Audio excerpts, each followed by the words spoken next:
और इंदौर में जनसंपर्क के दौरान सभी प्रत्याशी जनता की मूलभूत सुविधाएं मुहैया कराने का वादा कर रहे हैं। वहीं वार्ड नंबर 22 में कांग्रेस के पार्षद प्रत्याशी राजू भदौरिया ने जनता को चिकित्सा और शिक्षा मुहैया कराने का वादा किया है। प्रत्याशी राजू भदौरिया ने कहा कि कोरोना काल ने हमको सिखा दिया है कि स्वस्थ सेहत की सबसे बड़ा धन है। इसी वजह से उन्होंने क्षेत्र की जनता के स्वास्थ्य के लिए काम किया है। जनता की सेवा करने के लिए पार्षद होना जरूरी नहीं, बल्कि आप सेवा भावी मन से पार्षद बने, बिना सेवा कर उसके बाद भी सेवा कर सकते हैं। इंदौर शहर में चुनाव प्रचार के 24 घंटे बचे हैं और 24 घंटे ही बचे हैं जब जो पार्षद प्रत्याशी हैं वो जनता तक अपनी बात पहुंचा सकते हैं। ऐसे में जो अंदर की जो बूथ स्तर पर तैयारियां चल रही हैं और जो जनसंपर्क लगभग खत्म हो चुका है, वार्डों को कवर किया जा चुका है, ऐसे में जिन लोगों तक, युवा वर्ग तक या किसी ऐसे समाज तक जो प्रत्याशी नहीं पहुँच पाए हैं, उनके साथ बैठकों का सिलसिला जारी है। और इस वक्त हमारे बीच मौजूद हैं वार्ड नंबर 22 के प्रत्याशी राजू भदौरिया जी। उनसे बात करते हैं कि कैसी तैयारी की उन्होंने, चूंकि जनसंपर्क से फ्री हो चुके हैं। आप देख रहे होंगे कूल नजर आ रहे हैं और अगर हर जनप्रतिनिधि से देखेंगे तो उनके चेहरे पर अलग थकान है, लेकिन इनके चेहरे पर बिल्कुल शिकन नहीं है और खुशी है, शायद कहीं ना कहीं संतुष्टि नजर आती है। वाकई आप बहुत फ्रेश लग रहे हैं और ऐसा लगता ही नहीं कि इतने दिनों की जो मेहनत है और आप ऐसे खड़े हैं। कैसा अनुभव कर रहे हैं? मैं ये सब अनुभव इसीलिए आ रहा है, मुझे बहुत अच्छा लग रहा है और मुझे पूर्ण विश्वास है कि मैं चुनाव जीत चुका हूँ, लेकिन वोटिंग बाकी है। और ये चुनाव हमारा नारा चल रहा है, मेरा वार्ड मेरा परिवार। तो मेरा वार्ड मेरा परिवार मतलब मेरा चुनाव मेरा परिवार लड़ रहा है, वहाँ के वार्ड के लोग लड़ रहे हैं जो मेरे फैमिलियर हैं। ये वार्ड मेरा 20 से 30 साल पुराना, मैं छोटे से बचपन से मतलब क्या कहते हैं इसको, पतंग उड़ाने से लेकर, गुल्ली डंडे खेलने से लेके, क्रिकेट खेलने से, अंटी खेलने से लेके, इवन पढ़ाई लिखाई से लेकर सारी चीज़ें हम इस वार्ड में ही रहा है। पहली बार मुझे मौका मिला कि वार्ड सामान हुआ है और इसमें मैं चुनाव लड़ रहा हूँ। तो मैं चुनाव नहीं लड़ रहा हूँ, यहाँ के लोग चुनाव मुझे लड़ा रहे हैं। एक वाकई अच्छी बात कही आपने कि मैं नहीं लड़ रहा हूँ, यहाँ के लोग लड़ा रहे हैं। तो जब यहाँ के लोग लड़ाते हैं तो अपने नेता में ऐसी कोई क्वालिटी जरूर देखते हैं, अपने जो उनका जनप्रतिनिधि होता है। तो आप एक युवाओं को एक लगता है कि जैसे जो युवा होता है तो उसके जैसा बनना चाहता है, तो अपनी कुछ पसंद के बारे में बताएंगे थोड़ा सा, जैसे कि मुझे ये चीज़ें पसंद है, वही गुण आप में शायद जो आपके क्षेत्र में है जनता को बताएंगे। मुझे सबसे पहले तो सुबह जल्दी उठना, एक्सरसाइज करना, फिट रहना। वो एक्सरसाइज करेंगे, एक्सरसाइज करते इसलिए कि अच्छे से पेट भर के खा सके। हम किसी ऐसा नहीं कि रसगुल्ला सामने रखा हो और डॉक्टर ने स्लिप रखी हो कि डायबिटीज़ हो जाएगा मत खा। तो मैं अपनी कोई इच्छाओं को मारता नहीं हूँ। हम लोग एक्सरसाइज रहें, फिटफाट रहना चाहते हैं। मुझे कोई नशे का शौक़ नहीं है और मैं मेरे वार्ड में भी कोशिश करूँगा कि हमारे जितने दोस्त हमसे जुड़ें नशा मुक्त रहें। वाकई क्या राजू में बहुत अच्छी बात बोली कि जो कोरोना में जो हमने स्थितियां देखी हैं तो पूरा खेल इम्यूनिटी का था और हम हमेशा सारी चीज़ें देते हैं, लेकिन हम कहीं ना कहीं हेल्थ के प्रति लापरवाह होते जा रहे हैं। ऐसे में अगर आप मूलभूत सुविधाओं के साथ अपने क्षेत्र की जनता की हेल्थ की चिंता करते हैं तो सबसे पहले क्या करना चाहेंगे कि अगर कोरोना नाम जैसी कोई और भी कुछ वेरिएंट आते हैं तो हम उसके लिए तैयार रहें? बिल्कुल, मैं तो कहता हूँ जैसे हम रोज़ नहाते हैं, रोज़ खाते हैं, उसी प्रकार हमें रोज़ व्यायाम करना चाहिए, क्योंकि हमारा सेल्फ कॉन्फिडेंस जब भी बढ़ता है जब हम स्वस्थ होते हैं। स्वस्थ रहने के लिए हमको एक्सरसाइज करना, व्यायाम करना बहुत ज़रूरी है। एक हेल्दी सोच आती है। किसी भी गेम के अंदर हमको इन्वॉल्व होना चाहिए, इसलिए होना चाहिए कि उससे हमको यूनिटी आती है। लड़ाई झगड़े होते हैं, सब कुछ होता है, वापस एक होते हैं, फिर खेलते हैं। तो उससे हमको एक सीख मिलती है कि ग्रुप को चलाना कैसे है, ग्रुपिज्म होता क्या है। ग्रुप के अंदर लड़ाई झगड़े हों लेकिन वापस से वाद विवाद हो, बात हो, लड़ाई हो, सब कुछ हो, लेकिन वापस एक हो। ये वाकई बहुत अच्छा मैसेज है। अगर जनसंख्या की दृष्टि से भी देखें तो जो आपका विधानसभा है बहुत ज़्यादा जनसंख्या पाई जाती है वहाँ पर, और ऐसे में जाहिर सी बात है जनसंख्या है तो बच्चे, युवा वर्ग बहुत ज़्यादा है। जब हम खेल के प्रति भावना जगाते हैं तो यूनिटी आती है, एक यूनिटी दिखती है।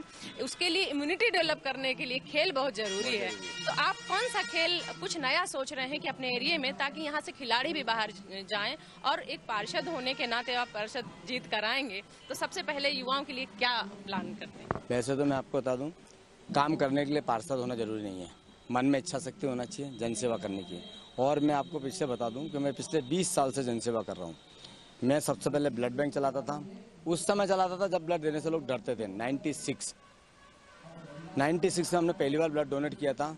उस समय मुझे पता चला कि ब्लड कितना कीमती है। और ये समय आया कि हमने 2002 तक हम लोगों ने कम से कम 2000 लोगों का ग्रुप उस दौर मनाया, आज के 20 साल पहले। और हर किसी को जब डेंगू बुखार चला तो हमने 3 महीने के डेंगू बुखार के अंदर हमने 400 बॉटल ब्लड डोनेट किया था। ऐसे ही व्यायाम की बात है तो मैं व्यायाम की बात आज नहीं कर रहा हूँ, आप मेघदूत गार्डन में जाके देखें, मैंने वहाँ ओपन जिम बना रखा, 3-4 लाख रुपए का सामान रख रखा। मुझे शौक है स्वस्थ रहने का, लोगों की जनसेवा करने का। कोरोना काल में मैं किसी पार्षद पद पे नहीं था, लेकिन कम से कम 10-12 डेड बॉडी को फ्यूनरल किया था, जिनके बेटे नहीं थे, बेटे कहीं बाहर फंसे हुए थे, माँ बाप घर में थे, अकेले थे, उनका दाह संस्कार करने वाला कोई नहीं था, परिवार के लोग हाथ लगाने तो जाते थे, अड़ोसी पड़ोसी डर रहे थे। उस समय मैंने सिंगल खुद जाके अपने जान की परवाह ना किए हुए उन लोगों का ढांढस बंधाया, उनको साथ दिया और उनको मोटिवेट किया, इवन दाह संस्कार किया। और कुछ लोग जो बीमार हो गए तो उनको हाथ पकड़ के उठाया, मैंने, उठ भैया, कुछ नहीं है, ये बीमारी सिर्फ डर की है, आप डरेंगे तो मरेंगे, नहीं डरेंगे तो कोरोना भग जाएगा। आपने कुल मिला के अगर देखा जाए तो नई सोच नई ऊर्जा, तो जो आपके क्षेत्र हैं जो गार्डन होंगे, तो ऐसा हम उम्मीद करते हैं कि ओपन जिम की आप व्यवस्था करवाएंगे। हाँ, बराबर, जहाँ भी ओपन जिम है, जितने भी गार्डन हैं उनमें ओपन जिम कराना है। कुछ और बड़े गार्डन रहेंगे तो वहाँ पर हमको पाले बनाना है, कुछ अच्छे ट्रैक बना के देने से वॉकिंग वगैरह हो सके, छोटे छोटे बच्चों के लिए झूले वगैरह लगाना है। कहीं ना कहीं कुछ मोटिवेशन रहना चाहिए, जिससे लोगों को कोई कहीं नहीं जा पाए तो कम से कम अपने गार्डन में घूम फिर के कार्यक्रम तो कर सके अपने। जब बात हेल्थ की हो रही है तो हम हेल्दी फूड या हेल्दी पानी की भी बात करेंगे। आपके क्षेत्र में ज़्यादातर नालियों में गंदा पानी आता है, जो कहीं ना कहीं हेल्थ तो बीमार कर ही रहा है, उसके लिए क्या प्लान है?